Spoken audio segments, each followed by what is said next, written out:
اللہ وبرکاتہ۔ شب معراج اسلام کی تاریخ میں ایک اہم واقعہ ہے اور اس پر ایمان لانا لازمی قرار دیا گیا ہے۔ امام جعفر صادق علیہ السلام نے فرمایا، جو معراج کے واقعے پر یقین نہیں رکھتا وہ ہم میں سے نہیں ہے۔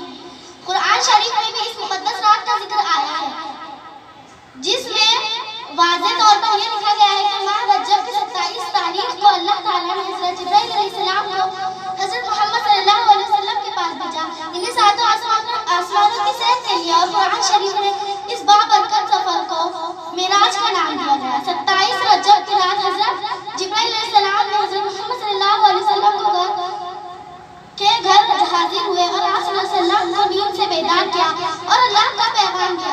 حضرت محمد صلی اللہ علیہ وسلم نے اٹھ کر وضو فرمایا اور اپنے گھر سے باہر تشریف لائے۔ آپ صلی اللہ علیہ وسلم خانہ کعبہ تشریف لے گئے اور وہاں سے مسجد اقصیٰ تشریف لے گئے۔ مسجد اقصیٰ سے آپ نے ساتوں آسمانوں کی طرف سفر شروع کیا۔ جب آپ صلی اللہ علیہ وسلم سدرۃ المنتہا پہنچے تو حضرت جبرائیل علیہ السلام نے عرض کیا، یا رسول اللہ، میرا اور آپ کا سفر یہاں تک ہی تھا، اس کے آگے میں آپ کے ساتھ نہیں آ سکتا، اس کے آگے جانے سے میں جل جاؤں گا۔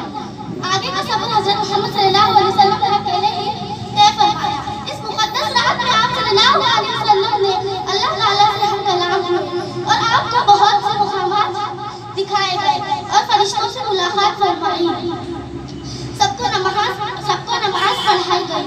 اس رات آپ صلی اللہ علیہ وسلم جنت اور دوزخ میں دکھائے گئے۔ آپ صلی اللہ علیہ وسلم نے طرح طرح کی سزاؤں میں لوگوں کو مبتلا دیکھا۔ اس رات امت محمدی کو 5 نمازوں کا تحفہ دیا گیا اور ساتھ ہی ان 5 نمازوں کی ادائیگی کے بدلے میں 50 نمازوں کے ثواب کی بشارت سنائی گئی۔